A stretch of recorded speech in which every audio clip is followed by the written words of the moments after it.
네, 안녕하세요. 모토래프 김상영입니다. 저는 오늘 여러분들에게 포르쉐 신형 카이엔을 소개해 드리려고 나왔습니다. 작년에 공개를 했었고 사전 예약을 받았는데 한 6개월 정도 걸려서 이제부터 출고가 되기 시작했다고 합니다. 나만의 포르쉐 만들기에서도 카이엔을 만드시는 분들이 많은데 제가 오늘 기본적인 포르쉐 카이엔이 어떤 성능을 발휘하는지, 그리고 어떤 옵션을 넣어야 되는지 이런 것들을 알려드리도록 하겠습니다.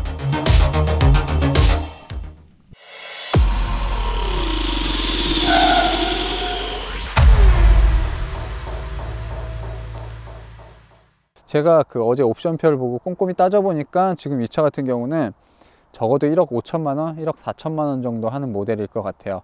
그래서 결국에 포르쉐는 시작가는 좀 만만하게 보일 수도 있어요. 박스터 같은 경우, 카이맨 같은 경우도 이제 7천만 원, 8천만 원대 시작하잖아요. 근데 막상 내가 원하는, 내가 그리던 포르쉐를 만들기 위해서는 꽤 많은 비용을 추가로 지불해야 됩니다. 그래서 따지고 보면 이 싼 것처럼 보이는 카이엔을 좀 살펴보면요, 디자인은 제가 봤을 때는 굉장히 많이 달라졌거든요. 아까 회사 여직원들 얘기를 들어보면 뭐가 많이 달라졌는지 모르겠다, 예전엔 둥글둥글해서 귀여웠는데 지금 그런 이미지가 없어졌다, 뭐 이런 말도 있었습니다. 제가 봤을 때는 일단 예전에 둥글둥글했던 건 맞아요. 조금 굴곡이 강조되고 근육을 이렇게 둥글게 표현하는 느낌이 있었는데 지금은 신형 911이 바뀐 것처럼 약간 선을 많이 줬습니다. 그래서 보닛 같은 경우도 굵은 선들을 이제 4개나 주면서 좀 인상을 강하게 하는 부분도 있고요. 선을 주면서 약간 굴곡진 부분을 좀 밑으로 꾹꾹 눌러 내렸습니다. 꾹꾹 눌러 내려서 차가 널찍해 보이는 효과, 이런 것들을 주고, 이와 함께 이 그릴바도 이쪽이 이제 방향지시등과 그 비상등이 들어오는 부분인데 이런 그릴바를 좌우로 길게 늘려놨어요. 이게 늘어나다 보니까 확실히 바뀐 디자인, 그리고 이런 디자인 요소가 만나서 차가 굉장히 넓어 보여. 그리고 헤드램프 같은 경우도 예전에는 4포인트 램프가 이렇게 극단적으로 분리되진 않았는데 지금은 이 램프들이 각자 완벽하게 자리를 잡고 있고요. 이 헤드램프 같은 경우도 옵션이 조금 다양해요. 그래서 핸들을 조향했을 때 그 방향으로 램프가 휘어지는, 그쪽을 비춰주는 램프는 옵션이 상당히 비싸고, 어쨌든 기본적으로 LED 램프가 전부 적용이 된다는 부분, 그 부분이 조금 더 발전한 부분입니다. 자, 휠도 정말 할 얘기가 많은데 신형 카이엔의 기본 휠은 19인치예요 19인치인데 차가 워낙 크고 이 비율이 좋다 보니까 19인치를 끼게 되면 진짜 바보 같아요. 진짜 바보 같은 느낌이고, 이 차 같은 경우가 지금 21인치고 이 휠이 익스클루시브 디자인 휠인가 그럴 거예요. 그래서 이게 한 400~500만 원 정도 하고요. 이 안쪽의 색상을 뭐 블랙으로 처리할 것이냐, 아니면 이 외장 색상과 동일하게 할 것이냐, 이런 차이에 따라서 가격이 한 700만 원, 800만 원까지 올라갑니다. 한 가지 아쉬운 부분, 뭐 이거는 카이엔의 아쉬운 부분은 아니고요. 지금 제가 타고 있는 시승차에 대해 아쉬운 부분은 포르쉐가 신형 카이엔을 내놓으면서 굉장히 강조했던 부분이 이제 새로운 브레이크 시스템이었어요. 원래는 이 기본적인 알루미늄 모노블록 브레이크 시스템과 카본 세라믹 브레이크 시스템, 이 두 가지만 판매를 하고 있었잖아요. 근데 지금 카본 세라믹 브레이크가 한 1000만 원이 넘어가고 너무 비싸다 보니까 그 중간 단계 브레이크 시스템 PS10이라고 해요. 디스크 표면에 이 텅스텐 코팅을 해서 굉장히 반짝반짝이고 20인치 휠이 거의 꽉 찰 정도로 디스크도 커졌습니다. 네, 이 캘리퍼 같은 경우도 이 기본 휠은 4피스톤인데 그 400만 원짜리 옵션을 선택하면 10피스톤, 그러니까 카본 세라믹 브레이크랑 피스톤 개수는 똑같이 들어갑니다. 3세대 카이엔은 기본 노멀로 공짜로 제공되는 컬러는 흰색과 검은색 밖에 없어요. 나머지 색상은 전부 다 옵션이고요. 이 컬러 같은 경우가 비스카야 블루 메탈릭 이라는 이름이 있고, 비스카야가 뭐 스페인의 지명이라고 하는데 그 지역의 뭐 바다 색깔, 하늘 색깔 뭐 그런 걸 뜻하는 것 같아요. 그리고 이 플라스틱 부분 있잖아요. 아니 웃겨가지고 진짜. 이 플라스틱 부분을 검은색인데 이걸 이 차체 색상과 동일하게 하는 옵션이 한 70만 원인가? 80만 원인가 뭐 그러고, 이 소프트 클로징까지도 사실 전 필요가 없을 거라고 보는데 소프트 클로징까지 들어가 있습니다. 이것도 옵션이고요. 다 옵션 세상. 저는 이 최근에 나온 신형 파나메라, 그리고 신형 911, 그리고 신형 카이엔의 핵심은 뒷모습인 것 같아요. 뒷모습은 너무 멋있어진 것 같아요. 확실히 이 좌우를 이어주는 이 불빛, 이제 이거는 포르쉐의 새로운 상징이 된 것 같아요. 그러니까 어두운 도로에서 가로로 줄이 쫙 가 있는 차가 있으면 그건 포르쉐, 이렇게 생각하면 되잖아요. 그런 부분이 굉장히 멋있고, 그리고 보통 그 포르쉐 모델이 이 엠블럼이 바깥으로 나와 있는데 얘는 이렇게 막아줬어요. 우와. 그래서 이 엠블럼이 안쪽에 있습니다. 제가 신형 911도 그렇게 바깥으로 튀어나왔고 파나메라 다 튀어나왔는데 카이엔만 이런 식으로 엠블럼을 보호해주고 있어요.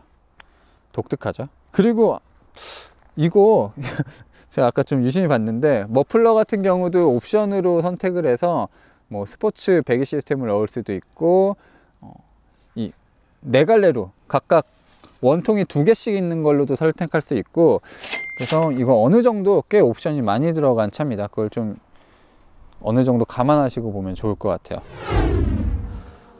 이 차 진짜 큰 차긴 큰 차구나 라는 생각이 들어요. 그래서 광활한 실내 공간이 나옵니다.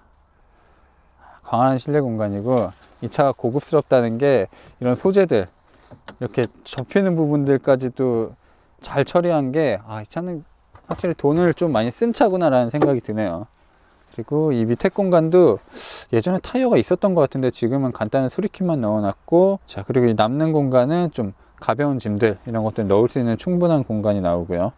이 차는 에어 서스펜션이 달린 모델이기 때문에 서스펜션의 높낮이를 조절할 수 있습니다. 지금 좀 낮아졌죠? 낮아지고 높아지고.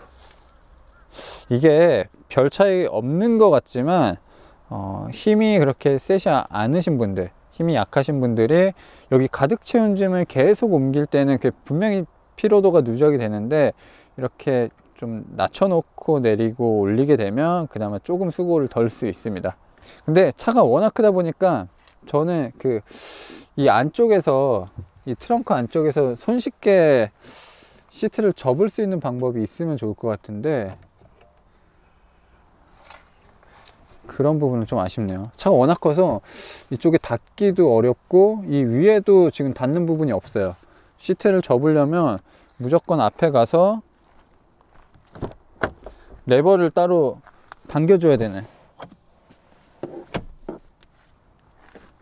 자, 이런 식으로 무조건 앞에서만 할 수 있는 구조입니다.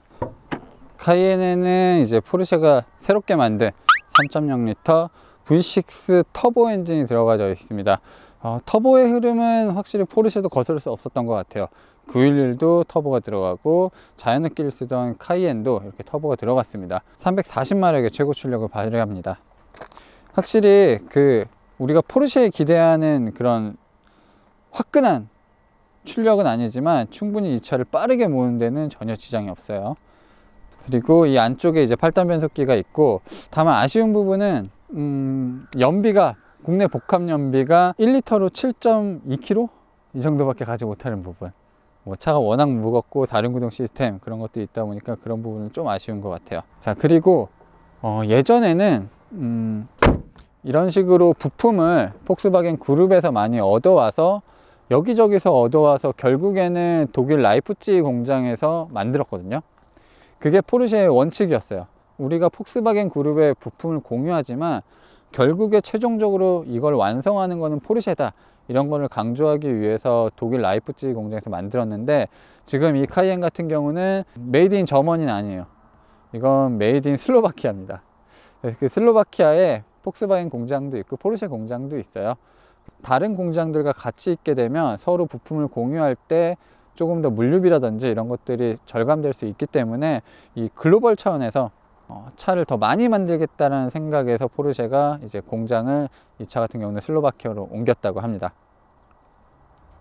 저는 좀 아쉬워요. 메이드 인 슬로바키아 포르쉐.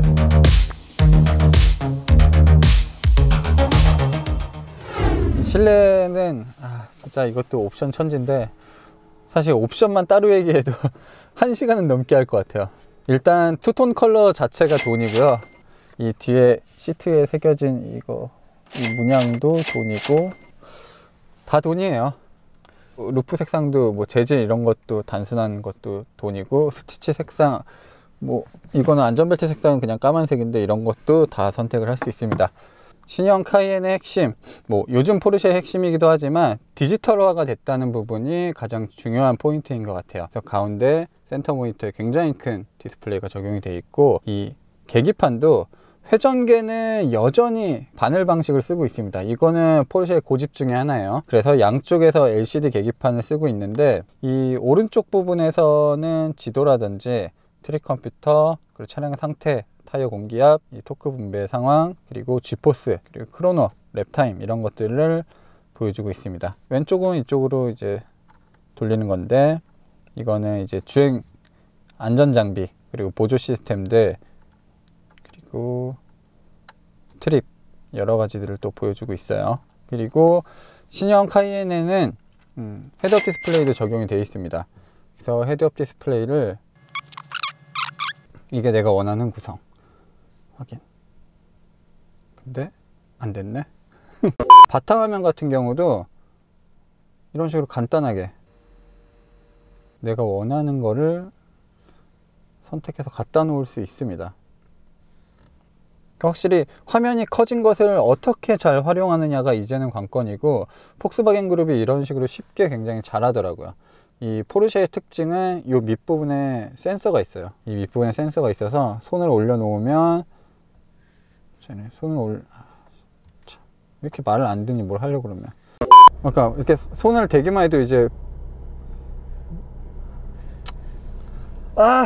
여전히 그 터치는 사람으로 하여금 많이 움직이게 해요. 그러니까 예를 들면 예전에 이제 차고를 높이고 낮추는 물리적인 버튼이 있어서 그걸 이제 단계적으로 누르기만 하면 되는데, 지금은 그런 식으로 하려면 일단 뭐 차량을 들어가서 버튼을 누르고 뭐 높이고 낮추는 이런 몇 가지 과정을 거쳐야 됩니다. 그래도 포르쉐 같은 경우는 자주 쓰이는 버튼을 바닥에 좀 많이 넣어놨어요. 그래서 좀 편하긴 한데 여전히 좀 적응할 필요가 있습니다. 아쉬운 부분은 이 위쪽 부분은 딸깍딸깍 해주는 햅틱 시스템이 적용이 돼 있고, 밑에는 그냥 이게 플라스틱 판인데, 터치는 의외로 지문이 잘 보이진 않는데, 이 아랫부분, 이 피아노 블랙이 반짝이는 부분은 제 손이 더러워서 그런지, 인성이 더러워서 그런지 지문이 많이 남아요. 그래서 자주 닦아줘야 하는 그런 부분이 조금 아쉽네요. 자, 그리고 신형 포르쉐 카이엔에 기본으로 들어가는 게 이 파노라마 루프예요. 우리나라에 판매되고 있는 카이엔은 뭐 별도로 옵션을 추가하지 않아도 이렇게 굉장히 큰 파노라마 루프가 적용되는 부분 특징이고요. 그리고 오디오 시스템은 지금 보스 오디오 시스템이 적용이 되어 있는데, 보스 오디오 시스템은 카이엔이 선택할 수 있는 가장 저렴한 오디오 시스템이고요. 부메스터 프리미엄 사운드 시스템이 한 1000만원? 뭐 이 정도 할 거예요. 이 보스 사운드 시스템의 가격 2배가 넘습니다. 보스도 좋지만 부메스터 한번 그 소리를 들으면 거기서 빠져나올 수가 없거든요. 저라면 과감한 투자도 할 수 있을 것 같아요. 확실히 넓습니다. 제가 최근에 탔던 시승차 중에 가장 넓은 것 같아요. 일단 굉장히 넓고요. 옵션으로 선택할 수 있는 부분들이 몇 가지 있는데, 일단 독립적으로 이 온도를 조절할 수 있는 부분, 통풍은 안 되지만 열선까지는 뒷좌석까지 지원하고 있습니다.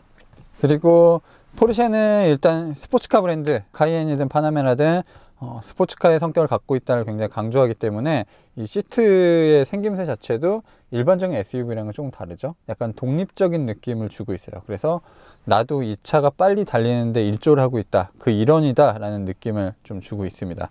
근데 진짜 넓다. 진짜 넓고, 이 핵심은 등받이까지 조절이 된다는 부분이에요. 이 아래에도 자, 이런 식으로 조절을 할 수 있기 때문에 트렁크를 실용적으로도 많이 쓸 수 있고요. 여러 가지로 활용성이 좋습니다.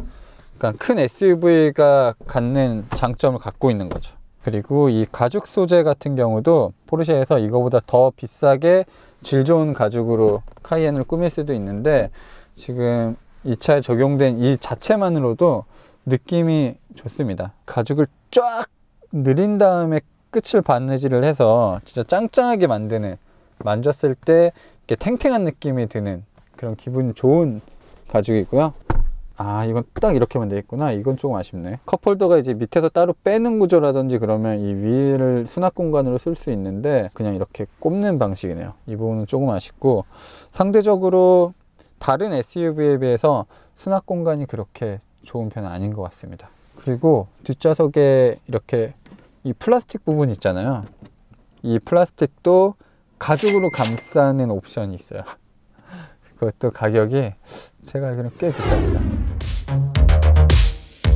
네, 처음에 이 포르쉐 카이엔 파나메라가 나왔을 때만 해도 어떻게 저런 차들이 포르쉐냐라는 얘기가 많았는데, 이렇게 시승을 해보면 그 긴장감을 주는 것들이 있어요. 확실히 이게 단순히 비싸고 성능이 좋아서 가슴 설렌다기보다는 이 포르쉐 엠블럼들이 곳곳에 새겨져 있고 포르쉐의 고유한 디자인, 감성들이 느껴지는 부분들이 많아서 진짜 911 타는 거 못지않는 긴장감 그리고 설레임들이 있습니다.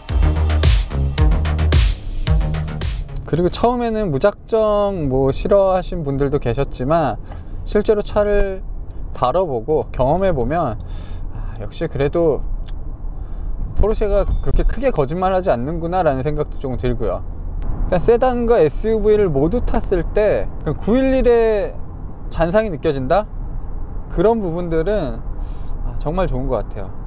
이게 그냥 일반적인 대중 브랜드라면 그 차마다의 개성 뭐 이런 것들이 있으면 좋을 텐데, 포르쉐는 조금 특별한 브랜드이기도 하고 스포츠카, 좀 이런 궁극의 그런 주행 성능을 추구하는 브랜드다 보니까 이런 SUV의 성격도 스포츠카와 동일하게 어느 정도 꾸며 놓는 것도 좋은 방법인 것 같습니다. 네, 그래서 새롭게 바뀐 엔진은 V6 터보 엔진입니다. 911 까레라도 자연흡기가 없어지는 마당에 카이엔도 역시 터보 엔진을 쓰게 됐어요. 그래서 최고 출력은 340마력의 힘을 내고 있습니다. 이 차 같은 경우는 예전에 카이엔 그냥 기본적인 디젤 모델에 비해서는 순간적인 폭발력은 조금 떨어지는 편이에요. 확실히 체감적으로. 하지만 이 차를 이끌기에는 부족함이 전혀 없는 출력이고요. 부드러움 그리고 조용함 이런 것들까지 동반되기 때문에 굉장히 예민한 소비자분들이라면 카이엔 그냥 노멀 모델을 사시는 것도 나쁘지 않을 것 같고, 기대치도 높은데 그걸 만족시켜주는 능력, 확실히 그런 게 기술이고 그걸 굉장히 잘 해내는 브랜드가 포르쉐입니다. 기본으로 제공되는 휠 사이즈가 19인치예요 19인치고 타이어도 그렇게 넓지 않습니다. 리어 타이어가 275mm 정도 될 거예요. 근데 지금 이 차 시승차는 21인치 휠에 리어 타이어가 크기가 이 단면폭이 315 사이즈예요. 이전 세대 카이엔 터보가 305였나 그 정도 될 텐데, 어쨌든 굉장히 넓은 타이어가 적용이 돼 있어서 이게 효율에는 좋지 않겠지만 빠른 속도로 달릴 때 확실히 차이가 있습니다. 코너를 돌 때 이럴 때도 타이어가 버텨주는 느낌이 훨씬 좋아요. 소음이라든지 뭐 이런 부분은 조금 단점이긴 하지만 저라면 무조건 이 큰 사이즈 타이어를 넣을 것 같아요. 그러니까 이 폭스바겐 그룹이 선택하는 에어 서스펜션, 저는 이 시스템이 좋은 것 같아요. 승차감 그리고 이렇게 빠르게 달렸을 때 단단함, 이런 것들이 변화폭이 크고 둘 다 모두 카이엔이 갖고 있는 성격처럼 느껴지거든요. 가장 편안하게 달렸을 때 그리고 가장 빠르게 달리고 있을 때 이 양쪽을 만족시켜주는 그 능력이 굉장히 좋은 것 같아요. 자, 서스펜션 변화의 폭이 큰 거는 굉장히 큰 장점이고 잘하는 부분인데, 이게 변화의 폭이 큰 만큼 용도에 따라서 잘 선택해야 됩니다. 이 카이엔 같은 경우만 해도 다리 이음새 지날 때 이 서스펜션을 가장 물렁하게 해놓고 달리면 전혀 위화감이 없고 불편함이 없어요. 이거를 서스펜션은 나는 단단하게 하고 타는 스타일이지 라고 하는 사람들은 뒷좌석 분들이 굉장히 곤혹을 치르십니다. 약간 각진 방지턱 이런 거 넘을 때는 진짜 뒷좌석 분들은 머리를 주로 천장에 받는 경우도 있고, 용도에 맞게 이거를 좀 쉽게 변경하면서 타시는 게 좋아요. 그리고 아쉬운 부분은 파워트레인에 있어서는 변속기는 달라지지 않았습니다. 파나메라 그리고 제가 최근에 스페인에 가서 탔었던 신형 911 같은 경우는 이제 PDK 8단 변속기가 적용이 됐는데, 카이엔 같은 경우는 여전히 이 8단 팁트로닉 변속기를 쓰고 있어요. 팁트로닉 변속기가 8단 PDK보다 엄청 떨어진다, 성능이 후지다, 그런 아쉬움은 아니고, 그냥 다만 최신의 기술이 들어가지 않았다라는 부분이 좀 아쉬울 뿐입니다.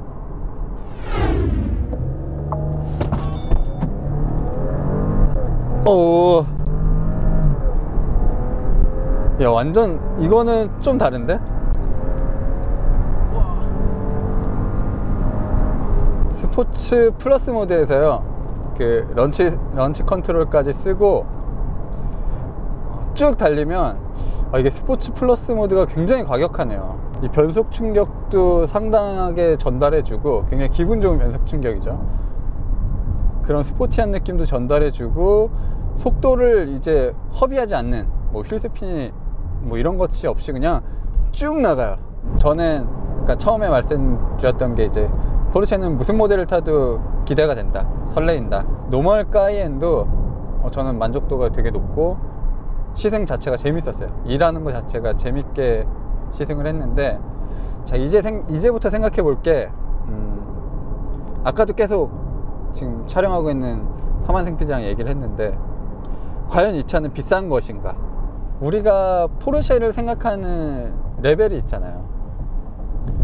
누구나 포르쉐를 싼 차라고 생각은 안 하잖아요, 일단. 근데 그런 상황에서 BMW는 어떻게 보면 우리가 어떻게 비빌 수 있는 브랜드라고 생각하잖아요. 싼 차들도 많이 있기 때문에.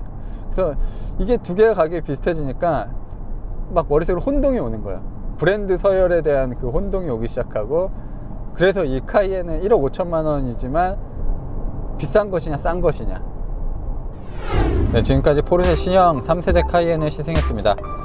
언제나 그렇듯이 포르쉐는 기대만큼, 그리고 기대 이상으로 운전자를, 그리고 소비자들을 이제 충족시켜주는 브랜드인 것 같아요.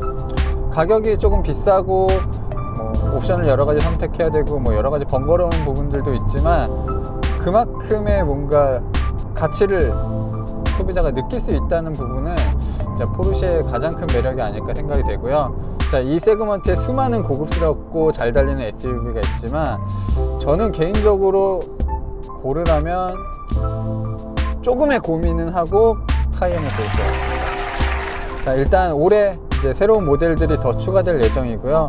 다음에 하이브리드 모델, 그리고 터보 모델이 나오면 다시 한번 카이엔을 들고 시승을 하도록 하겠습니다. 저는 지금까지 오토그래프 김상영이었습니다.